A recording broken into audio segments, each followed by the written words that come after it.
Bismillahirrahmanirrahim. Assalamu alaikum students. So here is the second chapter from Health Assessment made incredibly visual book. So chapter name is Skin, Hair and Nails. Means इस chapter में हम skin, hair and nails की anatomy और उनकी assessment को पढ़ेंगे.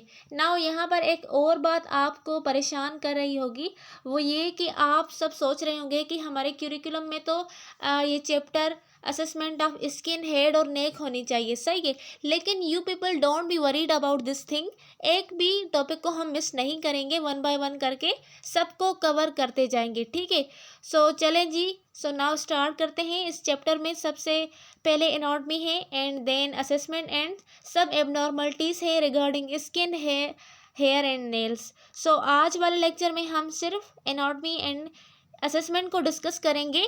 Good हो गया. अच्छा जी, सो ये सारी चीज़ें आप सबको पढ़ी हुई होगी, ठीक है, लेकिन फिर से इन लोगों ने हमें दी है स्किन की और इन हेयर और नेल की एनाटॉमी, तो हम फिर से भी इसको पढ़ लेते हैं.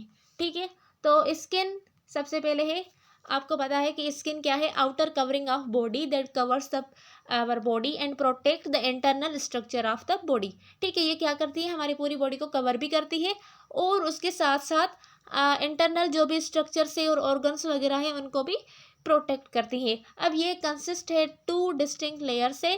एक है एपिडर्मिस एंड सेकंड डर्मिस, और उसके बाद सबक्यूटिनस टिश्यू भी है जो कि इन दोनों लेयर्स के बीनीथ प्रेजेंट होता है. ठीक है, तो ये है स्किन की सिंपल सी एनाटॉमी. सिर्फ सिंपल सी हमने इनकी एनाटॉमी को डिस्कस करना है. तो अब यहाँ पर हम देखते हैं मज़ीद. सो ये तीन लेयर्स हैं, epidermis, dermis and subcutaneous. So epidermis outer covering है स्किन की, ये जो आप देख रहे हैं ऊपर ऊपर से आउटर कवरिंग है, और ये किससे मेड हुई है? स्क्वेमस एपिथेलियल टिश्यू से. ठीक हो गया. देन है डर्मिस. अब डर्मिस जो है वो थिक है. देन एपिडर्मिस इस और ये जो है वो डीपर लेयर है. ये consist of connective tissue and an extracellular material which is matrix which contributes to skin strength and pliability. ये जो डर्मिस लेयर है वो एज कम्पेयर टू एपिडर्मिस से थोड़ी मज़ीद स्ट्रॉन्ग और कॉम्प्लिकेटेड है. ठीक है, जो कि क्या प्रोवाइड करती है? स्ट्रेंथ और प्लेबिलिटी प्रोवाइड करती है स्किन को. And then location of blood vessels, lymphatic vessels, nerve, hair follicle and sweat and sebaceous glands are also present in this layer. ठीक है, अब यहाँ पर ये सारी चीज़ें आपको याद रखनी होंगी क्योंकि एग्जाम पॉइंट ऑफ व्यू या एमसीक्यूज में ये सारे क्वेश्चंस आ जाते हैं. ठीक है, तो ये सारी चीज़ें आपने याद रखनी है कि कौन सी चीज़ें जो है वो किस लेयर्स में पाई जाती हैं. ठीक है, तो ये वो सारी चीज़ें हैं जो कि डर्मिस में पाई जाती हैं. और देन है सबक्यूटेनस टिश्यू. अब subcutaneous tissue beneath dermis and epidermis के प्रेजेंट होता है. ये मोस्टली एडापोस एंड कनेक्टिव टिश्यू से बना हुआ होता है. ठीक है, अब यहाँ पर मज़ीद इनके पार्ट्स को हम डिस्कस करें तो ऊपर यहाँ पर लिखा है stratum corneum, then pore of sweat gland, then free nerve ending, उसके बाद यहाँ पर एक्रोक्राइन ग्लैंड और hair bulb, sensory nerve fibre और ऑटोनॉमिक नर्व फाइबर है. ठीक है, तो ये सारे पार्ट्स है स्किन के, और नीचे यहाँ पर वीन और आर्टरी भी आप देख सकते हैं. तो ये हो गई स्किन की एनाटॉमी. अब नीचे आ जाएं हेयर और नेल्स की एनाटॉमी के ऊपर. So hair is form from keratin produce by matrix cells in the dermal layer of the skin. अब ये जो हेयर होता है वो केराटिन प्रोटीन से फॉर्म होता है जो कि मैट्रिक्स सेल से प्रोड्यूस होती है डर्मल लेयर में. ठीक है, each hair lies in the hair follicle. अब जो भी हेयर है वो हेयर फॉलिकल में लाई करता है, मीन्स वहाँ पर वो प्रेजेंट होता है, वहाँ से ही ओरिजिनेट होता है. ठीक है, तो ये जो ऊपर वाला पार्ट है हेयर का उसको हम हेयर शाफ्ट बोलते हैं. एंड देन नीचे ये आप सब सेबेशियस ग्लैंड देख सकते हैं जो कि क्या करती है? सीबम वगैरह, ये जो ऑयल वगैरह है ये प्रोड्यूस करती हैं. और देन यहाँ पर है नीचे एरेक्टर पिल्लाए मसल्स. अब इनका क्या काम है? इनका काम ये है कि ये क्या करते हैं, ख़ास करके विंटर वाले सीज़न में या फिर कभी कभार इंसान जो है ना वो डर जाता है किसी भी चीज़ से, तो तब इसका क्या काम होता है? हेयर्स को स्ट्रेट करती है. ठीक है, तो इसका जस्ट यही काम है. देन है ये हेयर फॉलिकल है जिसमें हेयर प्रेजेंट होता है, और उसके बाद सेंसरी नर्व फाइबर्स भी प्रेजेंट है। जब आपके कोई बाल खींचता है तो आपको दर्द होता है, वो क्यों होता है? क्योंकि इसमें भी सेंसरी नर्व फाइबर्स प्रेजेंट है। और देन ये है हेयर बल्ब कंटेन मेलानोसाइट्स। अब मेलानोसाइट्स क्या करता है? मेलानिन पिगमेंट्स प्रोड्यूस करता है, जो कि क्या करते हैं? आपके हेयर को कलर देते हैं, ठीक है। एंड देन है हेयर पेपिला, जो कि कंसिस्ट होता है लूप ऑफ कैपिलरीज, जो कि क्या करती हैं? नरिशमेंट प्रोवाइड करती है हेयर को। अब इन्होंने मज़ीद जूम किया हुआ है हेयर बल्ब को। यहाँ पर है मैट्रिक्स सेल्स। हमने पहले ही पढ़ा कि हेयर जो है वो कहाँ से प्रोड्यूस होता है? मैट्रिक्स सेल, जो कि क्या प्रोड्यूस करती है? केराटिन, जिसमें से हेयर हमारा बनता है, ठीक है। देन है क्यूटिकल, आप देख सकते हैं बाहर वाली। And then inner root shield, outer root shield, and capillary in hair papilla. And then again ये यहाँ पर आप मेलानोसाइट्स देख सकते हैं, ठीक है। तो ये थी सारी एनाटॉमी किसकी? हेयर की। अब हम आ जाएं नेल्स के ऊपर। अभी जो नेल्स होते हैं वो कब फॉर्म होते हैं? जब epidermal cell are converted into hard plates of keratin. जो ऊपर वाले सेल्स होते हैं वो जब हार्ड केराटिन में कन्वर्ट हो जाते हैं तो वो क्या बन जाता है? नेल बन जाता है, ठीक है। तो यहाँ पर नेल्स के कुछ पार्ट हैं। सबसे ऊपर आप ये जो देख सकते हैं ये क्या है? हाइपोनिचियम। देन है nail plate, lateral nail fold, lunula, then eponychium, nail roots and nail matrix, ठीक है। अब यहाँ पर ये मैट्रिक्स का क्या काम है? ये मैट्रिक्स वो एरिया है जहाँ पे the dermis on which the nail rest, ठीक है। The area of the dermis की ये एरिया है जहाँ पर नेल जो है वो प्रेजेंट होता है उसके ऊपर। तो ये हो गई इस नेल की एनाटॉमी। तो अब हम एनाटॉमी हमने क्लियर कर ली है हेयर, नेल और स्किन की। अब हम इनकी असेसमेंट करेंगे। तो असेसमेंट आज हम सिंपली किसकी करेंगे? स्किन की करेंगे, ठीक है। तो असेसमेंट में हमें पता होता है कि हमने क्या करना होता है। हमने 4 स्किल्स यूज़ करनी होती है। वो कौन सी स्किल्स है? हमने चैप्टर 1 में उनको डिस्कस किया था डिटेल से। Inspection, palpation, percussion and auscultation. तो यहाँ पे हमने क्या करना है? जब हमने स्किन, हेयर एंड नेल की असेसमेंट करनी है, हमने इंस्पेक्शन एंड पल्पेशन को यूज़ करना है। Be sure to wear gloves during your examination of the skin, hair and nails. ये आपने लाजमी ध्यान रखना है। जब आप स्किन, हेयर एंड नेल्स की असेसमेंट करें तो तब आप ग्लव्स को ज़रूर पहनें, ठीक है। तो अब शुरू करते हैं।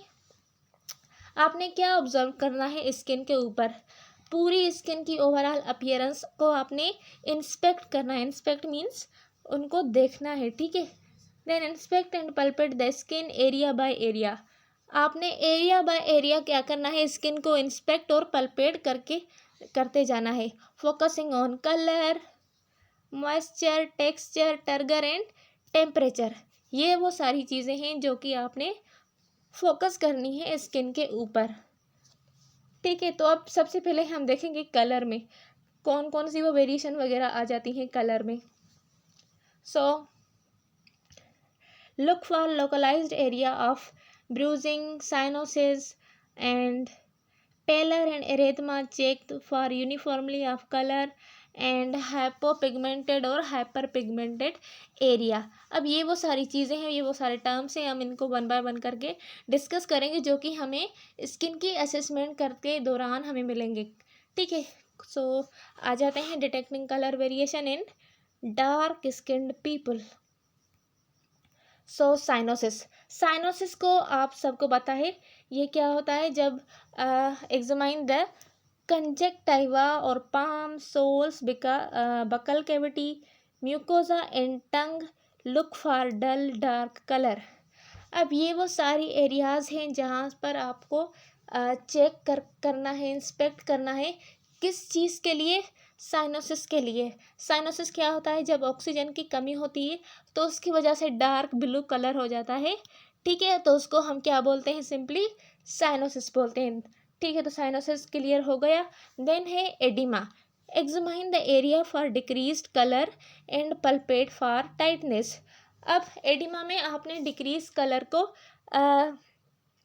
एग्जामाइन करना है और पल्पेट करना है टाइटनेस का, ठीक है। देन है एरिथमा। एरिथमा में आपने क्या करना है, palpate the area for warmth. आपने पल्पेट करना है स्किन को कि कहीं पर कोई वार्मनेस तो प्रोड्यूस नहीं है, ठीक है। देन है जॉन्डिस। जॉन्डिस में क्या होता है, examine the sclera and hard palate in the natural root, not fluorescent light if possible. आपने स्क्लेरा को और हार्ड पैलेट को क्या करना है, एग्जामाइन करना है, ठीक है। Look for a yellow colour, जिसमें आपने क्या देखना है, येलो कलर के बारे में देखना है। अगर येलो कलर आपको दिख रहा है तो सिंपली उसको क्या होगा, जॉन्डिस, ठीक है। जो कि किसकी वजह से होता है, आई थिंक ब्लूबिलिन और बिलिवर्डिन की एक्सेसिव प्रोडक्शन, या फिर ये इंडिकेट कर सकती है लिवर प्रॉब्लम को, ठीक है, या फिर गाल ब्लैडर को। एंड देन है pallor. Examine the sclera, conjunctiva, buccal mucosa, lips, tongue, nail beds, palm and soles. Look for an ashen colour. अब आपने एशियन कलर को देखना है, उसके लिए आपने एग्जामाइन करना है इन सारी चीज़ों को, स्क्लेरा को, कंजक्टिवा को, बक्कल म्यूकोसा, लिप्स और टंग वगैरह को। इसके लिए आपने एग्जामाइन करना है, ठीक है। ये हो गया पेलर। एंड देन है पिटेशिया। अब यहाँ पर आपने क्या एग्जामाइन करना है, lighter pigmentation such as abdomen, ठीक है। तो यहाँ पर आपने क्या देखना है, टिनी पर्पलिश रेड डॉट्स। आपने देखना है कि कहीं पर टिनी हल्के हल्के से पर्पल कलर के या डार्क या रेड कलर के कहीं पर डार्ट्स तो प्रेजेंट नहीं है, ठीक है। तो इसको हम क्या कहेंगे, पिटेशिया। देन है रैशेस।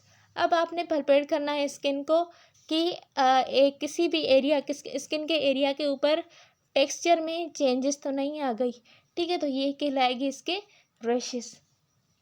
तो ये वो सारी वेरिएशंस थी जो कि हमें स्किन में देखने को मिलेगी। अब हम देखेंगे इसके मॉइस्चर के ऊपर। मॉइस्चर में हम क्या ऑब्जर्व करते हैं, observe the skins moisture content. Skin के मॉइस्चर कंटेंट को हम ऑब्जर्व करते हैं। The skin should be relatively dry with a minimal amount of perspiration. अब यहाँ पे ये क्या बोल रहा है, ये बोल रहा है स्किन जो है वो मिनिमल अमाउंट में रिलेटिवली ये क्या ड्राई होनी चाहिए, ना बहुत ज़्यादा ड्राई होनी चाहिए और ना ही बहुत ज़्यादा जो है ना वो मॉइस्ट होनी चाहिए, ठीक है। नॉर्मल जैसे स्किन होती है, स्किन की मॉइस्चर होता है वैसे ही होना चाहिए। वो हम कैसे चेक करेंगे, texture and turgor. Inspect and palpate the skin texture, noting it's thickness and mobility. अब आपने टेक्सचर एंड टर्गर में क्या चेक करना है, आपने इंस्पेक्ट और पल्पेट करना है ताकि स्किन में थिकनेस ज़्यादा या कम तो नहीं है और स्किन की मोबिलिटी जो है वो नॉर्मल है या नहीं है। It should look smooth and be intact. ये आपको जो नॉर्मल जो स्किन हो वो आपको कैसे दिखनी चाहिए, स्मूथ एंड इंटेक्ट। इंटेक्ट मतलब किसी भी किस्म का कट वगैरह नहीं होना चाहिए स्किन के ऊपर, ठीक है। तो वो तभी नॉर्मल कहलाएगी। अब आपने कैसे टर्गर को चेक करना है, so assessing skin turgor in an adult. अब एडल्ट में आपने कैसे चेक करना है टर्गर को, जेंटली हम स्क्वीज करेंगे स्किन को on the foramen of external area between your thumb and four finger. आपने अपने थंग और फोर फिंगर को यूज़ करके दूसरे जो एडल्ट पर्सन है उसकी स्किन को ऐसे स्क्वीज करेंगे ऊपर की तरफ। And then if the skin quickly returns to it original shape the patient has normal turgor. और थोड़ी देर के बाद आपने क्या करना है, उसको फिर से छोड़ देना है। जब वो क्विकली अपनी शेप में ओरिजिनल शेप में आ जाए तो वो उस बंदे का जो टर्गर है वो क्या होगा, नॉर्मल होगा। If it returns to its original shape slowly over 30 seconds. अगर उस बंदे का जो टर्गर प्रेशर है वो आहिस्ता आहिस्ता नीचे, मैंने उसकी जो स्किन है वो आहिस्ता आहिस्ता नीचे हो रही है, तो इट मीन्स कि इसका जो टर्गर है वो नॉर्मल नहीं है, ठीक है। वो डिहाइड्रेटेड हो सकता है। तो यहाँ पर दूसरी लाइन पर लिखा है और मेंटेन्स और tented position is shown the skin has poor turgor.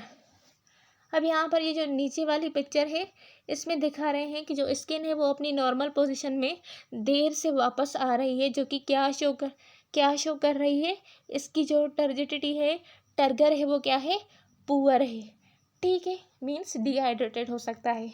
अब एडल्ट की हमने चेक कर ली, अब हम क्या करेंगे, इन्फेंट या बच्चों को चेक करेंगे। तो assess skin turgor in an infant, grasp a fold of loosely adherent abdominal skin between your thumb and forefinger। अब आपने बच्चे का जो एब्डोमेन है वहाँ पर आपने फिंगर और अपने थंब को यूज़ करके उसकी स्किन को ऊपर की तरफ स्क्वीज करना है, और देन जैसे आप वहाँ पर कर रहे थे एडल्ट में, उसी सेम ही वे में आपने उसको ऊपर करके छोड़ देना है। ठीक है, अगर वो जल्दी में अपनी ओरिजिनल पोजीशन में आ जाए, इट मीन्स कि बच्चे का जो टर्गर है वो क्या है, नॉर्मल है। ठीक है, the skin should quickly return to its normal position. If the skin remain tented then the infant has poor turgor. ठीक है, तो ये हो गया इन्फेंट का टर्गर की, उसका हमने कैसे चेक करना है। यहाँ पर है normal skin variation. You must see normal variation in skin texture and pigmentation, such as variation may include navy or moles and freckles down। अब कुछ नॉर्मल ऐसी वेरिएशंस होती है जो कि आपको दिखने को मिलेंगी, जैसे कि आप इस पिक्चर में देख सकते हैं, मोल्स या फिर ऐसे नेवी भी एक किस्म के पिगमेंटेशन और डार्क ऐसे आई मीन स्पॉट्स होते हैं। ठीक है, जो कि आपको नॉर्मल वेरिएशन स्किन में मिलेंगे। ठीक है, तो ये स्किन की टर्गर हो गई। अब हम देखेंगे टेम्परेचर। स्किन से हम स्किन का टेम्परेचर भी फाइंड आउट करते हैं। तो palpate the skin bilaterally for temperature using dorsal surface of your hand and fingers. अब आपने क्या करना है, अपने हैंड का डॉर्सल सरफेस यूज़ करना है और अपनी फिंगर्स यूज़ करनी है डॉर्सल सरफेस वाली। ठीक है, क्योंकि अगर आप वेंट्रल वाली यूज़ करेंगे, क्योंकि जो वेंट्रल है वो बहुत ज़्यादा सेंसिटिव नहीं होती एज़ कम्पेयर टू डॉर्सल। ठीक है, ये बात आपने याद रखनी है। जब भी आपने टेम्परेचर चेक करना है, अपने हैंड का जो डॉर्सल साइड है, मीन्स पीछे वाली साइड, डॉर्सल मतलब पीछे वाली साइड, और वेंट्रल मीन्स आगे वाली, तो आपने डॉर्सल यूज़ करनी है टू चेक टेम्परेचर। सो यहाँ पर फिर से लिखा है, the dorsal surface is the most sensitive to temperature changes. Warm skin suggest normal circulation, cool skin a possible underlining disorder. अब अगर आपको हल्की सी वार्म स्किन मिल रही है, तो इसका क्या मतलब होगा कि जो बॉडी है वो क्या हो, उसमें नॉर्मल सर्कुलेशन हो रही है। अगर आपको कूल स्किन मिल रही है तो इसका मतलब है पॉसिबल है कि अंदर कोई अंडरलाइनिंग डिसऑर्डर हो सकता है। तो ये हो गया हमारा टेम्परेचर। ठीक है, तो आई थिंक आज के लिए इतना काफ़ी है। तो होप सो कि आपको समझ आ गई एनाटॉमी और असेसमेंट हेयर, नेल और स्किन की। तो हेयर और नेल की हम कल असेसमेंट करेंगे। तो आज यही था। अगर वीडियो अच्छी लगी तो लाइक और सब्सक्राइब करना ना भूलिएगा। मिलते हैं अगले वीडियो में, तब तक के लिए अल्लाह हाफिज़।